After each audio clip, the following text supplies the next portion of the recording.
Барыңыздарга салам, урматтуу көрүүчүлөр. Бүгүн биздин подкастыбыздын экинчи чыгарылышы Барчына Кадырбекова менен.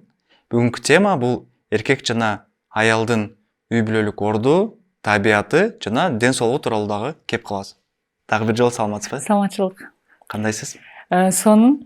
Бул сиз айтып аткан тема аябай актуальный тема, анан бүтпөгөн тема. Анда баштай берели.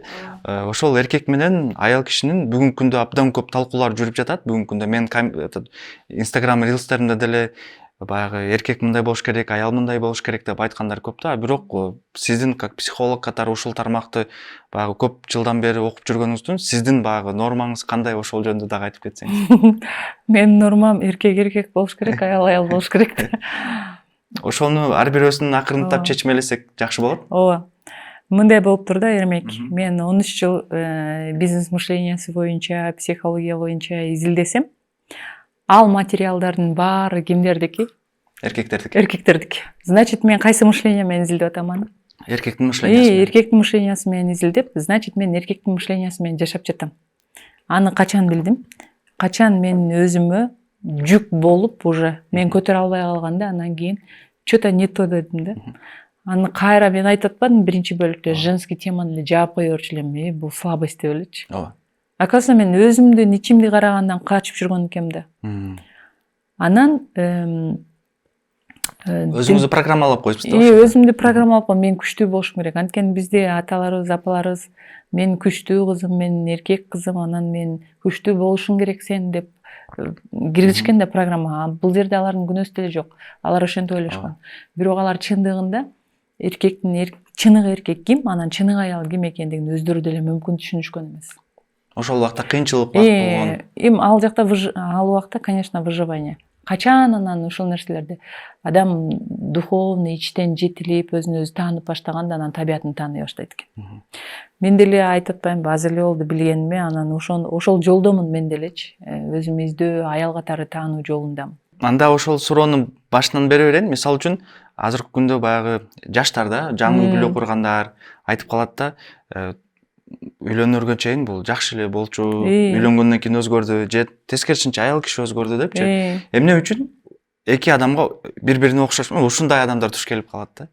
Бизге келип аткан ар бир адам бизди ичибиздеги жетишпеген кемчиликтерди, же болбосо бизге мындай кыйынчылык алып келе турган нерселердин баарын таанытыш үчүн келет, тарбиялаш үчүн келет. Бир эркек келип мени өстүрүшү мүмкүн, аябай. Аны мен жаман көрүп атам, абьюзер деп атам, сиздер айтмакчы. Бирок ал эркек мени өстүрүшү мүмкүн да. Анан бир эркек деген келип мени талкуулап коюшу мүмкүн да. Ал мен өзүмдү ошол эркектен кандай көрөм, кандай сабак алам, ошого жараша. Өзүңүздүн чечимиңиз ошо. Өзүмдүн чечимим. Мен аны жаман, кокуй мени өлтүрдү, жеди, мени жок кылды дей турган болсом, жок болом мен чындап эле. Бирок мен тескерисинче анын кылып аткан нерселеринен жыйынтык чыгарып, мен тескерисинче дагы өсүшүм керек экен. Значит, ушул жерде не то кылып атам, значит, дагы мен өзүмдү өзүм таанышым керек экен дей турган болсом, анда мени ал өстүрө берет. Сиздер абьюзер деп аткан эркектер тескерисинче өстүрүүчүлөр буларчы адамдарды, аялдарды. Эми все-таки караңыз, эркектин табияты кандай, аялдын табияты кандай, Бул эми биздин психологияда, истинный психологияда эркек бул чечүүчү. Бардык нерсени эмнеге Куранда неме Кудайдан кийин эле эркекке сыйынгыла, демек мен эгер мен жок болгондо деген жерлери бар го, неме хадистерде. Эмне үчүн ошентип айтат? Анткени руханий аябай толуктуулукту, руханий ток, руханий мындай жараткандын сыпаттарынын көпчүлүгүн эми эркектер алып жүрүшөт. Анан алар чындап эле чечүүчүлүк ролдо.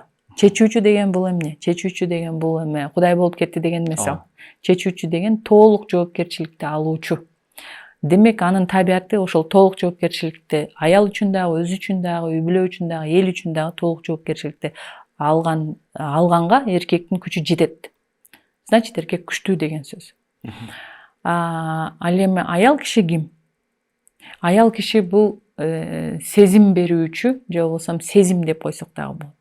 Аялдан акыл күтпөй эле коюш керек. Себеби акылдын баары эркекте.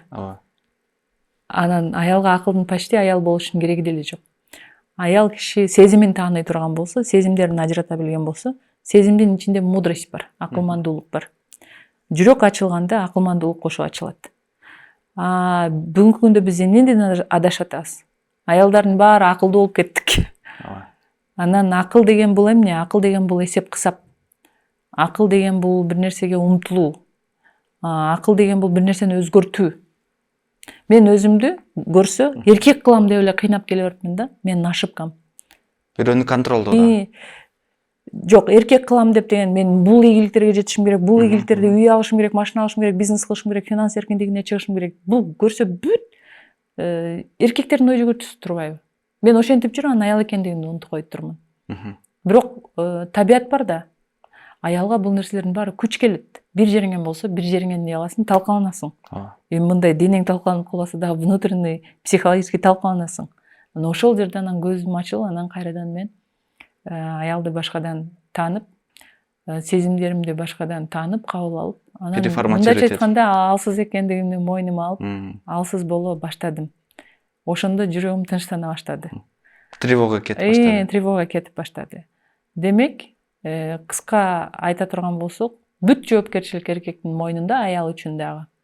Аял просто аял болуш керек и все. Жоопкерчиликке келсек анда барчына. Жоопкерчилик дегенде уже эркектер. Түшүнөм, бул жерде баягы тема өтө чоң, бирок кыскача дагы айтып койсок сонун болмок. Мисалы да, бир үй бүлө, балдары бар, мектепке барышат, балким садикке барышат. Ошол үй бүлөдө эркектин жоопкерчилиги дегенде ал бүт ошол үйдө садикке кетеби, спортко кетеби, мындай финансовый расходторду эркек өзү алыш керекпи же аял дагы ошол жок мен жолдошума жардам беришим керек деп өзү дагы алыш керекпи? Истинный психологияда акыйкатта аял кишинин тапканы эркекке жукпайт. Аялдын тапканы бул энесиники, жесир аялдыкы, ошондой эле илимге муктаж кыз баланыкы. Аял киши эркек кишиге акча бере турган болсо, эркек алсырайт. Мындайча айтканда эркектин жолу жабылат. Эркектин тапканы болсо бул баарынык, баарына жетет. Берекелүү деп такташат. Берекелүү. Аялдын акчасы эч качан эркекке жукпайт. Эгер менин акчамы жолдошум алып бизнес баштаган болсо, эгилген жок дан. Ал жерде болбойт эч качан. Миң убагында крутой болсун, башка болсун, бирок бир күнү келип түгү жок үчүн, эгилбеген үчүн өзүнүкү жок банкрот болот баары бир. Эркектики бул мээнет, пешенетер. Эркек канчалык көп мээнет кылган сайын, канчалык физически, канчалык жоопкерчиликти өзүнө алган сайын, ошончолук күчтүү. Өзүн күчтүү сезип баштайт. Күчтүү сезип баштайт, ошончолук потенциалдары ачылат. Мындайча айтканда, коргоочу болгон сайын эркек аябай энергиясы күчөнө баштайт. Ушул аялдын акчасы өтө актуалдуу тема да. Мындай комментарийде мындай дагы суроолор келип калды. Эгер аял акчасын үй бүлөгө коротпосо, анда кайсыл жакка коротуш керек? Анын мындай түшүнүктүү биздин айымдарга кайсыл жактан келип калган да? Дагы мындай жери бар да. Аял акча таап үй бүлөнү кошо багыш керек деген. Ошо аял киши үй бүлөгө коротпосо, анда ал кайсыл жакка коротот, эмне өзү жеп олтурабы ал акчаны деген суроолор дагы бар да. Жок, өзүнүн жегенин көзү чечип бериш керек. Өзүнө да жегенге да көзү чечет аны. Аял киши, эми эркек кантип аялды багыш керек? Эркек өзүнүн жегенинен жедириш керек, өзү кийген нерседен кийдириш керек. Өзүнөн ашыкча бере албайт ал эркек. Анан эгер күйөөсүнүн кийгенинен ашыкча кийем десе, аял күйөөсүнүн жашаганынан ашыкча жашайм десе, анда табиятты бузуп калат. Жок, табият бузулбайт. Энеси менен макулдашат. Кыз өзүнүн энеси менен макулдашат. Себеби кыздын тапканы энесиники болуп атпайбы? Эне тилек кылат ал кыз үчүн, ал кыз үчүн күнү түнү батасын берет. Ошол менин өзүмдүн энем аркылуу менин жолум ачылат. Башка эне эмес, мен өзүмдүн энем аркылуу менин жолум ачылат. Демек, корень менин энемдики акча. Көрдүңүзбү? Менин энемдин тилеги ошончолук үчүн менде акча болуп атат. Мен анын акчасын кайра өзүнөн сурайм. Эмне кылайын? Апа, кайсы муктаждыгыңыз бар? Эгер муктаждыктары жок боло турган болсо, мындай нерселерге мен иштете берсем болобу дейм. Эгер ооба кызым давай иштет дей турган болсо, анда мен анын ыраазычылыгын алып иштетүүгө мүмкүн.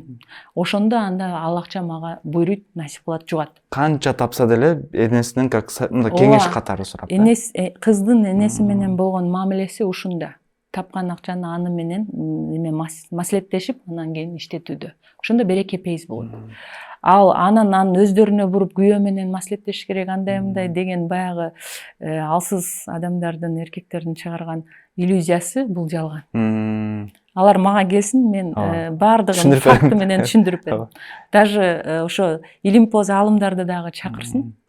Мисалга, бир кыз балдары бар, жолдошу бар, акча таап, балдар мындай апасына бергиси келет, бирок балдарымды карашым керек, курсагын тойгозуш керек деген, бул бир аз неме экен да, жоопкерчиликти. Всё болду, анда эркек алсыздан өрөт. Барып эркек дивандан түшпөй жатат. Же То есть мен эмнени айткым келип жатат, көпчүлүк учурда ошол кыздар баягы апасына таарынып, ошол мен жолдошум менен мамилемди оңдой албай атсам, апама кантип жардам берем же апамдан кантип кеңеш сурайм деп, ошол тескерисинче кылып коюп атат экен да биякта. Истинада мамилеге болгон тамыр эне менен болгон мамиледен башталат. Мен эгер энеме жөн гана бала боло алган болсом, анда мен мамиледе ар бир адам менен чыгышып кете алам, мындайча айтканда, жакшы мамиле кылып кете алам. Эгер мен энеме болгон таарынычым болсо, ошол таарынычты тазалаш үчүн мага эр келет, абьюзер. Же болбосо капризный бала келет мага. Анан бизге келишет алар. Бизге келгенде анан тамырын алып барабыз, анан энеси менен болгон мамилени не только ыйлап, эми осознанно кабыл алыш керек да. Бул чоң практика, кайра кайталануучу. Анын энесин кандай болсо ошол боюнча кабыл алып, анын каталарынан сабак ала баштаганда, ага жөн гана бала боло баштаганда, анан мамилелер өзүнөн өзү ордуна түзүлүп калат. Себеби күйөөсүн оңдоо же баласын оңдоо аялдын иши эмес. Аялдын иши жөн гана аял болуу. Мындай просто аял болуу. Да, просто аял болуу. Жөнөкөй аял болуу деп айттыңыз. Сонун жөн гана аял болуу, тек аял болуу. Башка жоопкерчиликти өзүнө албоо. Жок, ал и так анын жоопкерчилигине кирбейт. Бардык жоопкерчилик сени ким алган болсо, мен сени бактылуу кылам деп, кайсыл эркек сени бактылуу кылам деп алган болсо, бардык жоопкерчилик анда.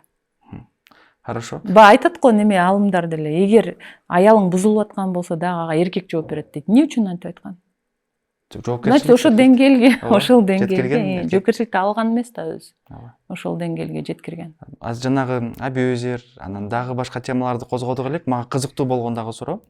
Көпчүлүк учурда дагы байкап калам, аял кишилер менин жолдошум иштебейт, үйдө жатат, мени түшүнбөйт, барктабайт, апасын эле ойлой берет деп айтышат да. Бул эмне үчүн ушундай тапшырма аялга келет да? Аял ошол нерселердин баарын проблема кылып ойлонуп аткандыктан эркектин жолу жабылып атат да. Аял алар жөнүндө башын оорутпай, только өзүн гана ойлоп, өзүнүн кантип аял болушун ойлонгон болсо, эркек дивандан түшүп өзүнөн өзү иштеп баштайт. Контролдош керек кайра эле. Жок, эч кандай контролдош керек. Эркекти бир да контроль кылбаш керек, эркекке команда бербеш керек, эркекке үйрөтпөш керек. Себеби эркек бул эркек. Эркек деле бизден талашпай эле го, например, мен сенин ордуңа кыз төрөп берейин же бала төрөп берейин деп бизден талашкан жок го, туура? Алар өзүнүн жашоосу менен жашап атат. Футболу менен, чайханасы менен, банясы. Баары өзүн билгендей эле кылат. Баары өзүн билгендей. Тескерисинче мен кийлигишип баштаганда эркек өзүн жабат дагы, ага баары бир болуп калат да. Экинчи эркек турган болсо, ал эркек менин эмне керегим бар дейт да. Уже көрдүңүзбү? Аял кишилер өзүбүз чечүүчү ролду ала алабыз дагы. Анан эркекти да талкуулайбыз, өзүбүз да талкаланабыз итогасында. Мен өзүм айтып атам да эми. Үй бүлөлүк мамиле тууралуу дагы азыр кеп кылып жаттык элек. Кээ бир учурларда баягы интернет булактарында ошол айымдар эле келиндер, мындай байкасаң, чынында көп учурда биздин келиндер жабыркаган психологический ситуацияларда жабыркаган учурлар байкап калам да. Бирөөсү айтат, мен дейт, үй бүлөм үчүн аракет кылам, кайненем үчүн аракет кылам, бирок канча аракет кылсам деле баалашпайт, мындай басып өтүп кеткендей эле болот дейт да. Бул себеп эмнеден болушу мүмкүн? Себеп бардык нерсе отражение деп атпайбызбы? Себеп кыз өзүн өзү барктабайт. Мындай аялдардын эки түрү бар да. Бирөөсү ары жок аял болот, анан бирөөсү барктуу аял болуп бөлүнөт.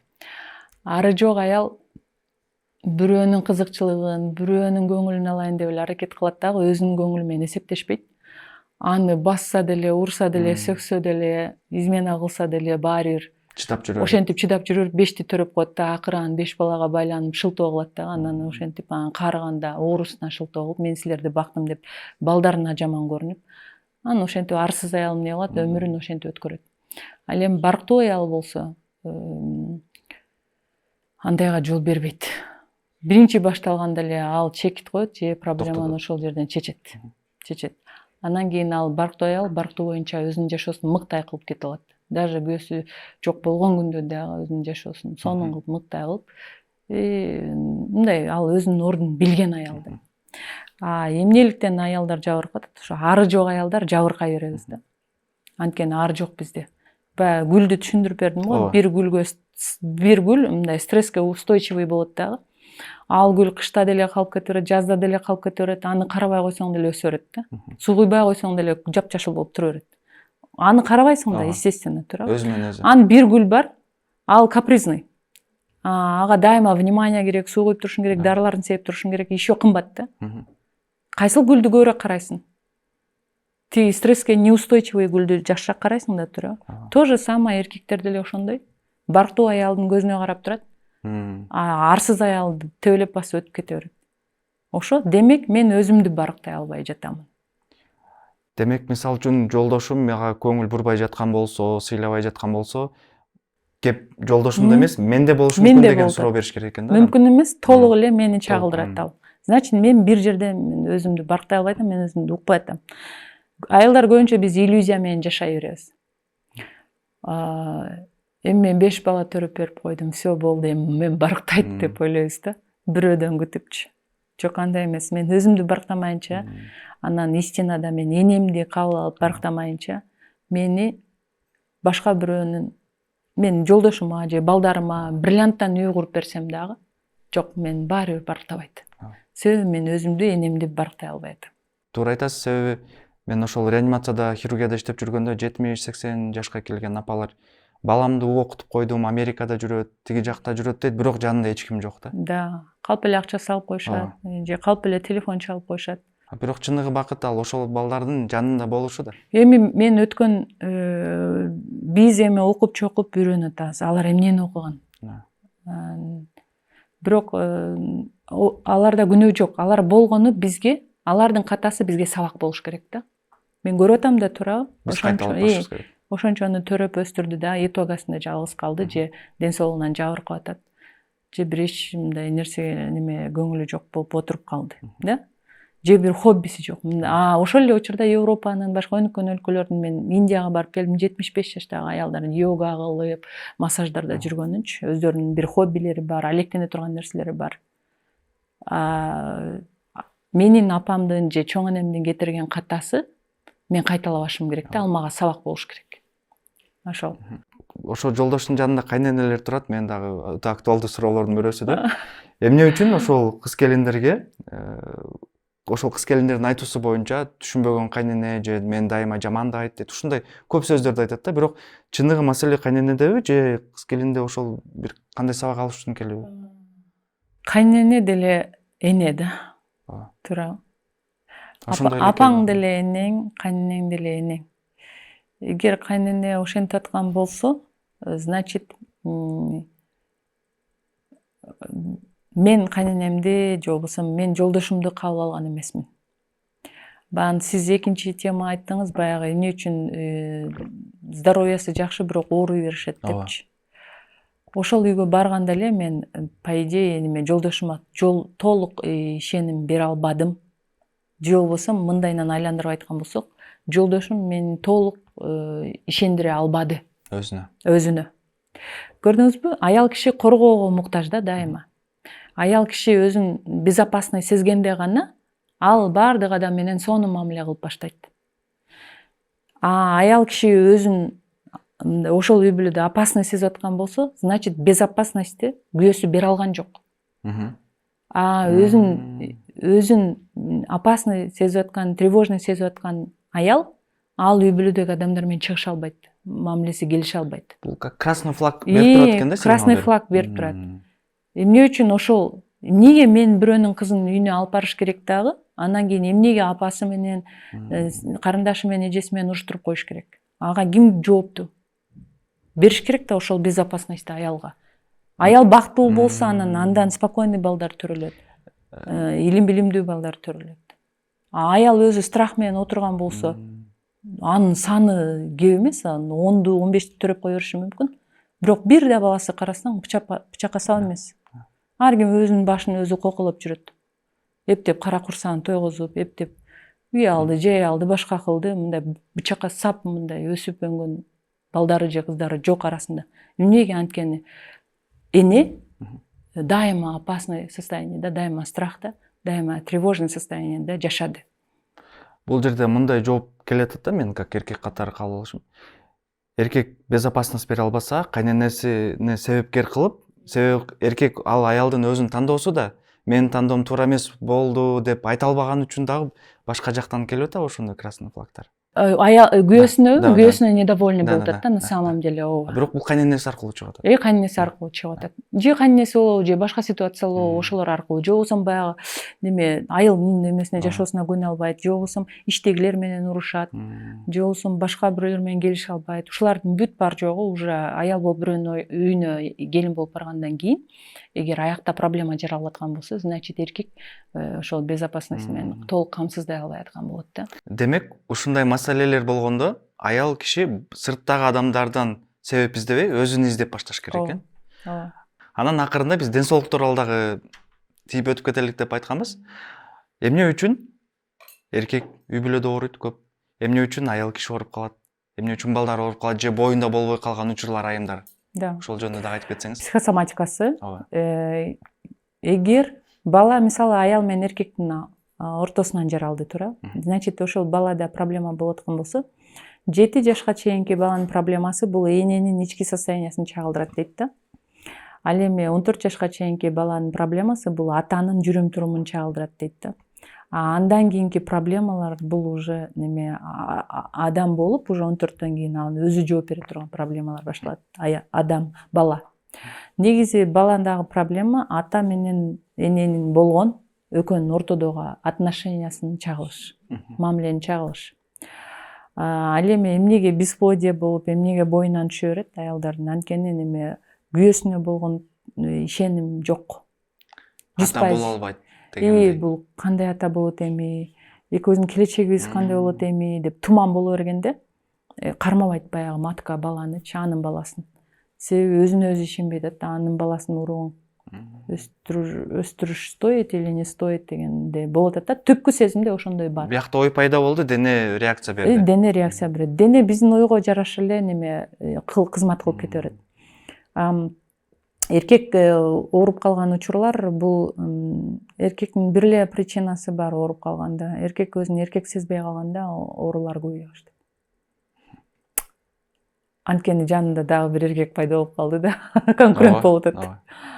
Аялдын ооруга көп чалдыга бергени бул эми ошол үйдү, же болбосо эркекти, же болбосо ошол жерди принимать эте албай атат. Көбүнчө мисалы мындай го, шаардык кыздар айылга барат дагы, сүйүп күйүп убагында эмоция менен тийип алышат дагы. Анан эле карасаң кечке хронический оорулары, же болбосо грипп боло берет, слабый иммунитет болуп кетет. Себеби баягы дофамин бүттү. Дофамин бүттү, ал даже свадьбага чейин эле бүтүп калат өзү, айла жок. Тойдон кийин эле. Тиет да, анан кийин уже баягындай обычный жашоо башталганда принимать эте албайт да ошону. Анан ошондо ооруп баштайт аял киши өзүнөн өзү. Чоң рахмат, жоогуңузга Барчынай. Мен ойлойм, бүгүнкү чыгарылышта дагы абдан көп темаларды талкууладык. Бирок албетте баардык теманы бир подкастка жайгаштыруу өтө татаал. Эң акыркы суроом, жакынкы пландарыңыз кандай? Балким ушул подкасттарды көрүп, биздин көрөрмандар мындан дагы көбүрөөк маалымат алам дегендер чыгар. Эми аялдар өзүн таануу боюнча бул жылы мен аялдарга аябай көбүрөөк басым жасайм. И ошондой эле мамилеге. Биз буюрса февралдын 7-синен баштап 16-сына чейин Москва жергесинде жандуу семинарларды өтөбүз. Семинарларыбыз ошол 11 күнгө созулат, жеке консультациялар болот. Анан колдон келсе, жандуу семинарларга келип, групповой разборлор менен окуган жакшы адамдар. Баарын жыйнаштырып коюп, өзү үчүн келиш керек да баары бир. Анан эгер ага мүмкүнчүлүк болбосо, анда онлайндан эле ушул эле лекцияларды алып окушса болот. Бул түгөнбөгөн тема. Муну бир эле семинар менен түгөнүп калбайт. Кайра окуп атан акырында түшүнүп келгенде, андан кийин аялдын табияты өзгөрүлүп баштайт. Аял болгондо анан эркек өзүнөн өзү эркек боло баштайт. Негизи коомду тарбиялоочу бул аялдар да. Туура. Аялдар өзүнүн баягы алсыздыгыбызга келип, анан өзүнүн табиятыбыз менен боло баштаганда эле эркектин жолу ачылып, эркекке күч кирип, эркек анан баарыбызды коргой баштайт. Себеби аларда толтура потенциалдар бар да. А бизде энергия бар, аларда күч бар. Потенциалдар бар, скрытый потенциалдар толтура. Ошону эркектин ичиндеги потенциалдарын ачылуу булагы, эркектин байлык жолу аялдын энергиясынан зависит этет да. Бири-бирине Кудай Таалам ушинтип связанный кылып түзүп койгон. Ошон үчүн эркектерге деле айтат болчумун, бул подкастты көрүп аткан болсо. Эгер чындап эле сиз тез ийгиликке жетип, чындап эле жашоодо мындай майкөл сүткөл жашоодо урук тукумуңуз мындай эр азаматтар, сонун балдар төрөлгүңүз келсе, анда ошол аялыңыздын эле питаниясы, энергиясын эле көтөрө бериш керек да. Анын муктаждыктарын жаап, анын көңүлүн, анын бактылуулугун эле камсыздай бере турган болсоңуз, бул сизге заряд сыяктуу байлык жолуңузду, ийгилик жолуңузду ачып берүүчү бир инструмент. Мен эркек катары сиздин жообуңузду кандай түшүндүрүм, ошону дагы айтып кетейин. Демек, эгер эркектер азыр иштери жакшы болбой жаткан болсо, бизнес баштаса кайра банкрот болуп жаткан болсо, анда маселе мен бизнесимде эмес, кантип мен жубайымды бактылуу кылсам, ишим оңолот деп суроо бериш керек экен. Ошондой жумуш жүрөт. Байлыктын тепкичи бар да, биринчи ден соолукка караш керек, өзүн тааныш керек, андан кийин болсо мамилени оңдош керек, андан кийин анан байлык өзүнөн өзү келүүчү нерсе да, бул өзү жолдор өзүнөн өзү. Ал байлык келгенде өзүң деле башың айланып калат, билбей каласың өзүң делечи. Байлык бат эле келе турган нерсе. Ушундай эле бат эле кете турган нерсе. Сонун чоң рахмат Барчынай, сиздин жоопторуңузга. Мен ойлойм, абдан сонун сүйлөштүк. Урматтуу көрөрмандар, ушинтип биздин подкастыбыз аягына чыкты. Эми акыркы калуу тилекти Барчынай Кадырбековнага берели. Менин оюмча, бизди угуп жаткан көпчүлүгү айымдар болуп аткандыктан, маалымат кимге жеткен болсо, ал өзүнүн табияты менен жашаганды башташ керек. Демек, аял качан аял болгондо, биздин коомдо чыныгы эркектердин армиясы түзүлө баштайт. Эркектер слабый болуп кетти деп, аларга күнөөнү оодарыштан мурун, биз аялдар өзүбүздүн слабыйлыгыбызды пайдаланганды үйрөнөлү. Урматтуу көрөрмандар, бул чыгарылыш сиздерге жаккан болсо, сөзсүз түрдө лайк жана комментарий калтырганды унутпаңыздар, биздин каналга катталыңыздар. Мындан ары дагы пайдалуу маалыматтар болот. Саламатта калыңыздар.